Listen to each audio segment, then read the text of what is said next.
Hi everyone. Unfortunately, we had some technical difficulties in the lecture section, so I'm going to re-record this lecture. I do realize that we'll have some different wording, and I apologize in advance for you not getting to look at my face while we're going through this,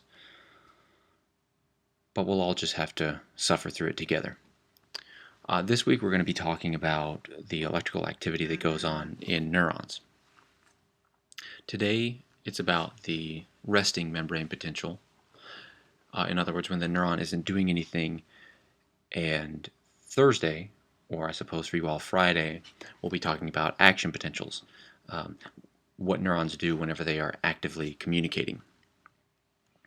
Subsequent lectures will talk about neurotransmitter release and the ion channels that they affect. But for right now, we're going to first introduce ion channels and then how the activity of these various leak ion channels that are always open create the resting membrane potential. There was a question of whether or not we can go over an example of how to solve a Nernst equation, and of course we can do that. We will do that in class tomorrow. So we will, and I'll show you the equation. It's actually very straightforward. There's also a spreadsheet in Practicum 2 on the class website. We'll use that on Monday. So we will be going through Nernst equations.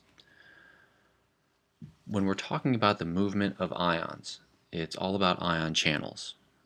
Now there are also transporters and pumps that move ions, but you suffer about a 1,000-fold decrease in the rate of ion flux.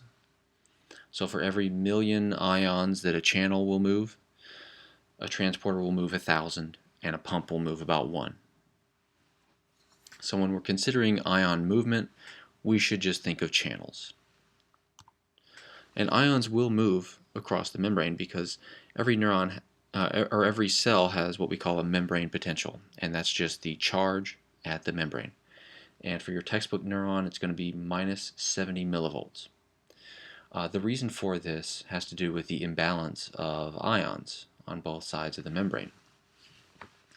On the left, we can see a table showing us this imbalance for each specific ion. For potassium, that'd be K+, we see that there's a higher concentration inside than out. For sodium and chloride, that's Na and Cl there, we see that the concentrations are much higher outside than in. Calcium on the bottom, of course, has very low concentrations throughout, but it's higher outside than in. You can remember these by first thinking, let's start at the bottom. Let's first think about calcium. Very low concentration inside, because when you have an increase in intracellular calcium concentrations for any appreciable amount of time, the neuron dies. We're going to create mitochondrial transition pores. And we can also form insoluble salt crystals with phosphates. So calcium phosphate will form in the high millimolar concentrations. So we keep calcium very low. Sodium and chloride are low inside because we were born in the ocean. Not us, but life originated in salt water. Salt would be, of course, sodium chloride. And so to distinguish the first cell from the outside world, that cell pumped out sodium and chloride. So sodium and chloride are high outside because life was born in the sea. And then to make up for these differences in concentrations where sodium, chloride, and calcium are high outside, well, something has to be higher inside, and that would be potassium. Because you can't have this overall imbalance in osmolarity. If there's too much stuff dissolved, if the cell is hyperosmotic, then water will rush in, the cell will swell, eventually bursting. If there's not enough stuff dissolved in the cell, well, water will leave and the cell will shrivel, and neither of these options are good for the cell. The illustration on the right is showing you the lining up of charges on both sides of the membrane there, where it gets lined with positive and negative charge on the outside and inside. So membrane potential is very local. and we'll discuss that throughout this lecture. Now, the reason that cells are biased toward a negative membrane potential has to do with what we call impermeable anions, or negatively charged molecules that can't cross the membrane. These would be your phosphates, which are attached to DNA and proteins and things that shouldn't just leak out. So the fact that the cell has a lot of phosphate inside of it is going to bias it toward a negative membrane potential, and also explain why we keep calcium levels so low. Now these charge imbalances are going to create movements of ions whenever they're allowed to permeate the membrane. And the way that ions move across the membrane is through ion channels. The membrane itself has a hydrophobic core. That would be the purple region of these cartoon membranes on the right. And it doesn't matter the size, even protons are going to be blocked from moving across the membrane because of that hydrophobic core. So if ions are going to pass through the membrane, they need a hole to move through. And that's what we would call the ion pore. And every ion channel has this. The ion pore is going to let water and ions move through the membrane. It's going to contain a series of amino acids that we call the selectivity filter. These are going to directly interact with the ion itself or with the sphere of hydration around the ion, so with the water molecules that come along for the ride. And this will help select ions that are the correct size and charge. Some ion pores are going to have selectivity filters that just let any old cation through. They're called non-specific ion channels. Others will select for only sodium or potassium or calcium. So every ion has to have an ion pore and a selectivity filter. Then there are two optional components. These are what we call gates. We think of the membrane as a fence through which ions can't move. They can only move through gates. There's no jumping the fence allowed here. The optional gates can either be activation or inactivation. And so when these gates are stimulated, activation gates will open the ion pore. So they're shown in green here on this cartoon. And when something happens, whether it be the binding of a ligand or a change in membrane potential, that's going to open the ion pore. The inactivation gate is going to block the pore. These are more rare than activation gates. Most of the ion channels that we'll talk about in this class have activation gates. Today is the exception. It's all about leak channels which don't have activation or inactivation gates. But for the rest of the class, all of our ion channels are going to have activation gates. So you need a neurotransmitter to bind, for example. In our next lecture, voltage-gated sodium channels have inactivation gates. Beyond that, we won't hear about inactivation gates again. But even if the activation gate is open, the inactivation gate blocks the ion channel, so you don't get any movement of ions. Now the activation gates are going to come in two flavors.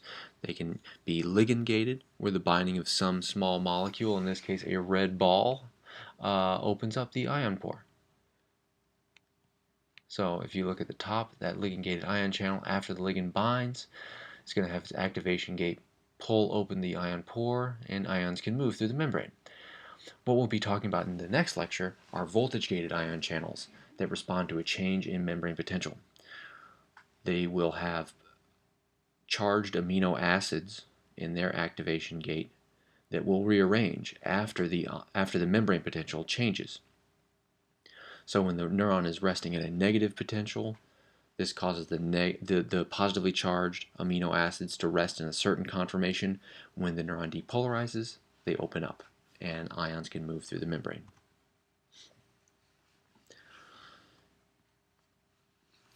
These ions will move in accordance with two forces. The first being the diffusive force, which is just based on concentration.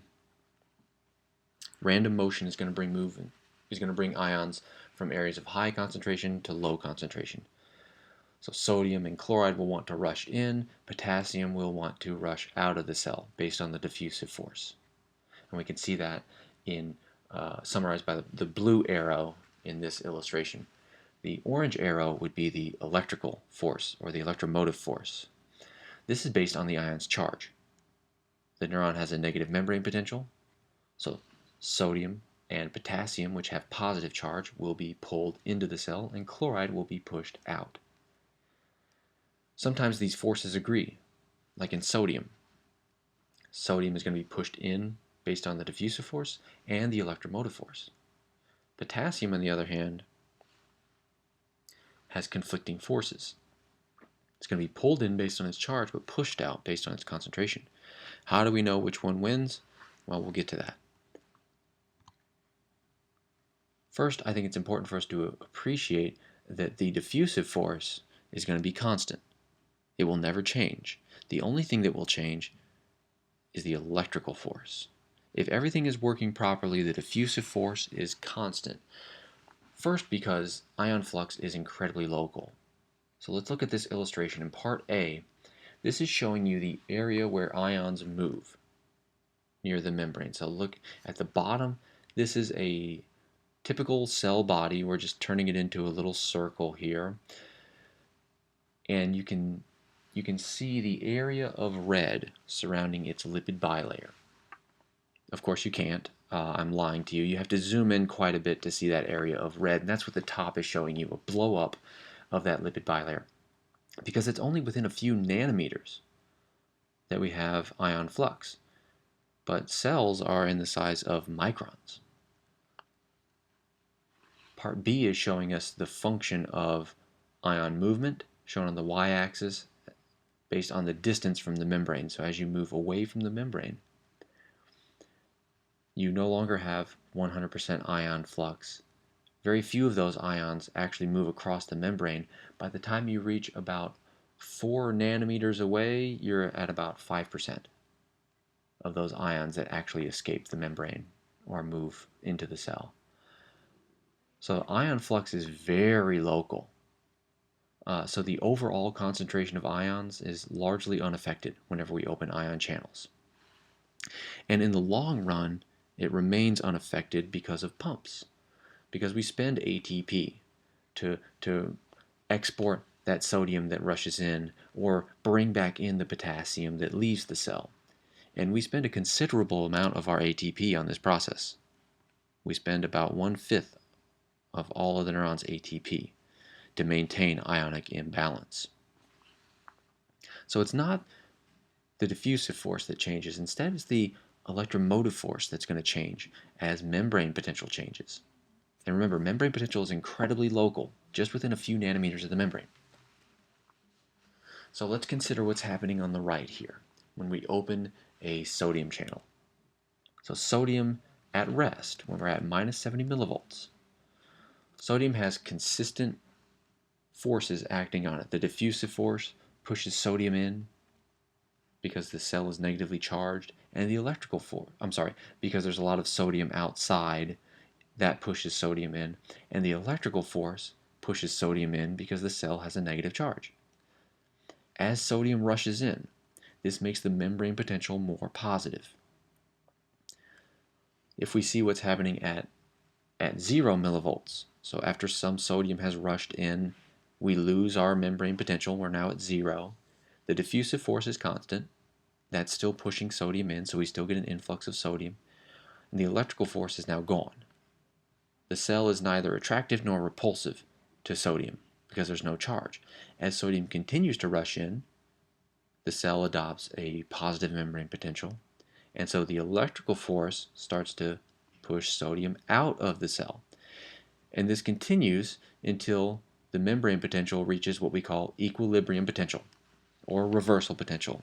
They're the same thing. And that's the membrane potential at which the electrical force offsets the diffusive force. So now you have no net flux of that ion. Sodium still moves through any open sodium channel, but there's no appreciable movement in any given direction. Just as much sodium comes in as leaves because there's no net force acting on it. From this we can see that when you open an ion channel, that ion is going to continue to move across the membrane. There's going to be a net flux of that ion until the membrane potential becomes the reversal potential for that ion. So it's really important to understand reversal potentials and to be able to calculate them. Of course, you won't do this by hand. You should never calculate anything, but you can use a spreadsheet to accomplish this. You can find this spreadsheet on the class website in Practicum 2. We'll be using this on Monday. We can also use this in class. What it does is automatically solve the Nernst equation for you. The Nernst equation is written out in the top right of the slide. We can make a few assumptions to simplify this because there are a few constants. The gas constant and Faraday's constant never change. And if we assume body temperature, then temperature will never change. When we combine all of those, you can see a simplified version of the Nernst equation written in the middle of the screen on the right. We'll just simply take 61.5 divided by whatever the charge of the ion is. For potassium and sodium, it's +1. For chloride, it's -1. And for calcium, it's +2. And we will multiply that by the log base 10 of the ratio of the ion concentration outside versus inside. So for something like potassium that has a higher concentration inside than out, we can see that the log of that is going to give us a negative value, because the log of any fraction of 1 or any decimal is going to give you a negative value. So our reversal potential for potassium is going to be thus negative, and in fact if you solve for it you'll find it's -102. While chloride has a higher concentration outside than in, its negative charge is going to give it an overall negative reversal. Again, we'll go through this in class. It'll make a little more sense then. But all you need to know are those three things: the concentration of the ion outside and inside, and its charge. And when you look at this, what you should see is that the Nernst equation is based off of the diffusive force. That's the difference between your concentration outside and in. And by knowing the diffusive force and the charge of the ion, we can then convert that into the membrane potential needed to offset that diffusive force. I've plotted the reversal potentials on the bottom. On the left we have negative membrane potentials going from red, which is negative, on up to green, which is positive as you move to the right. And I've shown you 0 right there in the middle. So you can see these reversals plotted relative to the resting membrane potential, assuming it's -70. And what you want to think about is that whenever you increase the permeability of the membrane for each of these ions, they're going to pull the membrane potential toward their reversal potential. In other words, they're going to move. There's going to be a net flux of ions until the membrane potential reaches their reversal potential. So it's really important to know the rough ballpark for the reversal potential of each ion, and to understand that the membrane potential is going to move toward an ion's reversal if you increase permeability to that ion. So knowing the reversal potential allows you to predict the behavior of ions. One of the things that it will tell you is the direction of flow.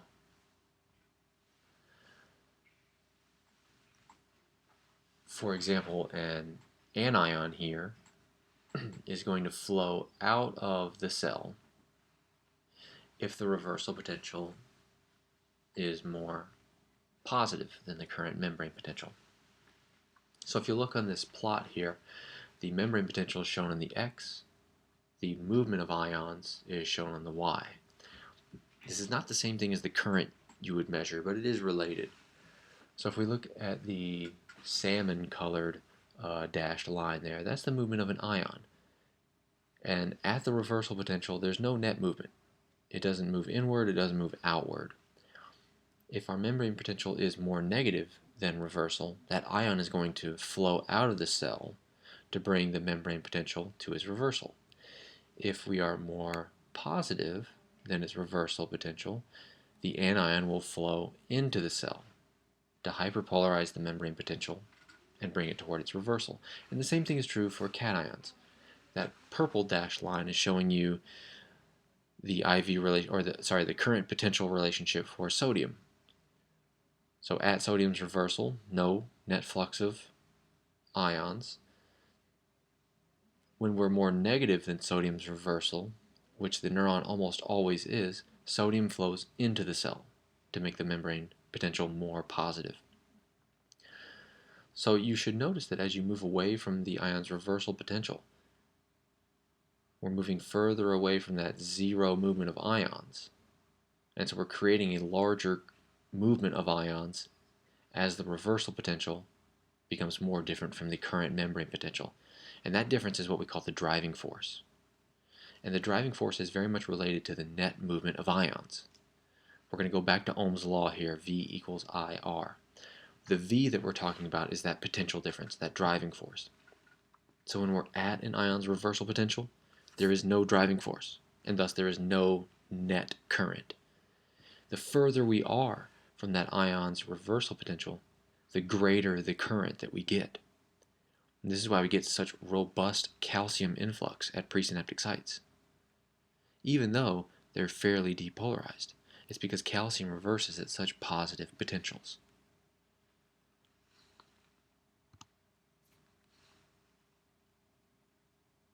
All right, take a moment here and see if you can answer these.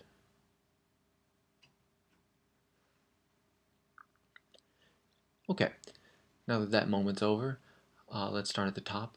The basic structural components of any ion channel are going to really fall into about three categories. The first would be the ion pore. You must have an ion pore if you're going to be an ion channel. And the ion pore is the aqueous pore through which ions can actually move across the membrane. So the purpose of the ion pore is to hide that hydrophobic core of the lipid bilayer. Contained within this is something called the selectivity filter that helps determine which ion moves through based on size and charge. The optional components would be the gates. The activation gate is there to open the ion pore, and the inactivation gate is there to block the ion pore. These sound similar, but they are functionally distinct. And this will be a little clearer whenever we talk about action potentials. But those are the basic parts of the ion channels. A reversal potential is the membrane potential at which your diffusive and electrical forces cancel out one another. So if we assume that we're resting at minus 70, which we always are, potassium is going to want to flow out of the cell because the reversal potential is more negative than that of the membrane potential. So we don't yet have a strong enough electrical force to offset that diffusive force. Not until we hyperpolarize to about negative 100 millivolts. So potassium must flow out. That will bring the membrane potential toward its reversal. Sodium, on the other hand, is going to flow in.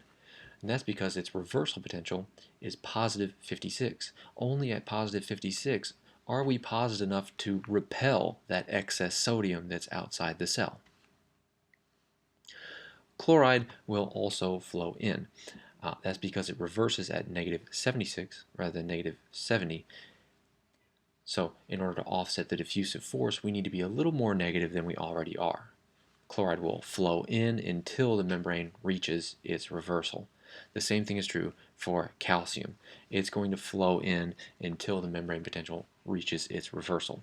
Because it reverses at positive 125 millivolts, we're going to get substantial depolarization before this occurs. And that's because of that massive concentration gradient that we see for calcium. It's at very, very, very low levels inside, and so to offset that strong diffusive force, we need a strong positive charge to offset that.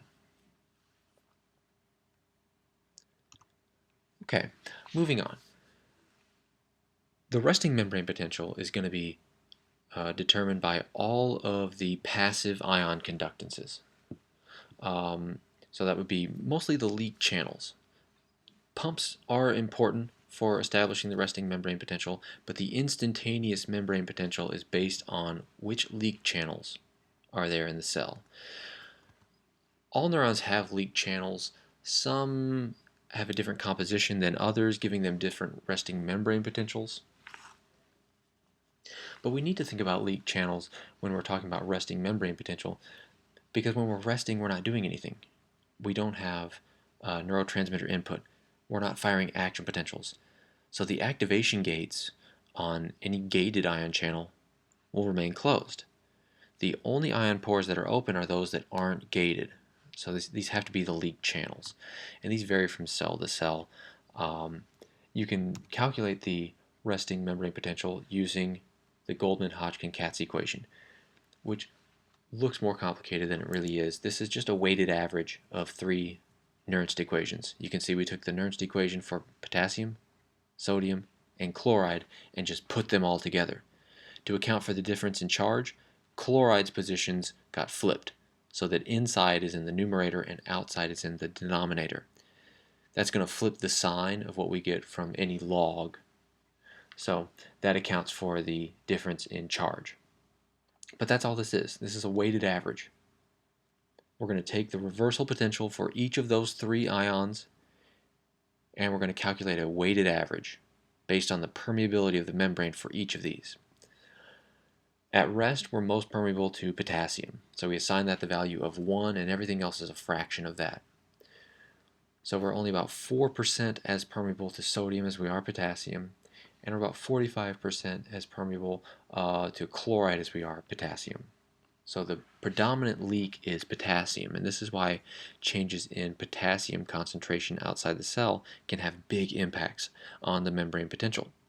When we talk about epilepsy, we bring up changes in potassium buffering, not sodium. Even though sodium will strongly depolarize the cell, at rest, cells are very weakly permeable to sodium. So if you'll go on and use the spreadsheet I've given you for Practicum 2, you'll see that changes in sodium concentrations don't really affect resting membrane potential that much. Now, if you were to plug and chug here all the values that I've given you throughout this lecture, you'd calculate a resting membrane potential of somewhere around negative 73 millivolts. So it's pretty close to the negative 70 that you see in all the textbooks. We'll assume that this neuron rests at negative 70. And let's see what happens if we were to increase potassium permeability. Take a moment and think about this. And remember that the membrane potential is going to be a weighted average of all those reversals based on their permeability. So if you increase the permeability of the membrane for a specific ion, the membrane potential will move toward that ion's reversal. Now hopefully you're remembering that potassium is going to reverse somewhere around negative 102 millivolts. And so if we increase the permeability to potassium, that negative 70 millivolt membrane potential is going to become more negative. It's going to hyperpolarize and move closer to potassium's reversal. Now if we increase sodium permeability, the opposite is going to be true, because sodium reverses at positive 56. So the membrane potential is going to depolarize and move closer to sodium's reversal. Once we have charge entering the cell, it's going to move around passively. And when we think about charge movement in the membrane, we think of the membrane as an RC circuit, or a resistor and capacitor circuit. And that's what the top of this illustration is showing us. This is a hypothetical axon. There's axial resistance moving within the axon, so that's the internal resistance. And then at the membrane we have resistors and capacitors. The resistors would be ion channels. So a resistor is just something that current can move through. The capacitor would be the lipid bilayer. And the reason that the lipid bilayer is a capacitor is because it stores charge. The lipid bilayer is incredibly thin and it's impermeable to ions. So there are ions lining both sides of the membrane, and because it's so thin, they can actually attract and repel each other. So at rest, the intracellular face of the membrane is lined with negative charges. So if we were to open up a sodium channel, or as we see in this illustration, if we are to inject current, that's what that I inject is. They're injecting a square wave of current in part B. And you'll notice the membrane potential on top of that doesn't change as a square. there's sort of a smooth depolarization and repolarization that occurs when the current is delivered and removed. And that's because of membrane capacitance. First, we have to charge our membrane. So when positive current flows into the cell, it's first going to be attracted to all those negative charges at the membrane. And it's going to have to charge the membrane. So the more membrane there is in a cell, the more capacitance there is. So larger cells have greater capacitance. And if we know the membrane resistance and capacitance, we can calculate something called tau, which is the amount of time it takes to change the membrane potential by about 63% of its max. The details here don't matter that much. I just want you to understand the relationship between capacitance and the rate of membrane potential change.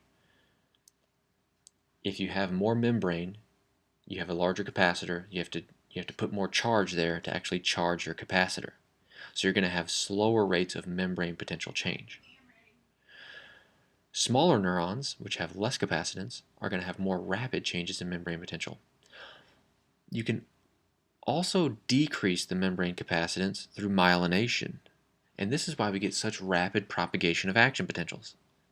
With myelination, what that myelin does is spread out the charge inside the axon and the charge in the extracellular fluid. So now the membrane doesn't act as a capacitor, so all the charge that makes it in is free to propagate within the axon. It doesn't remain stored at the membrane. The distance that this charge is going to propagate is described by the space constant lambda, and that's just a function of the membrane resistance divided by the internal resistance, and then we take the square root. Again, the details don't matter, but the general relationship does. If you increase membrane resistance, you have less leak, and so charge can propagate passively over longer distances.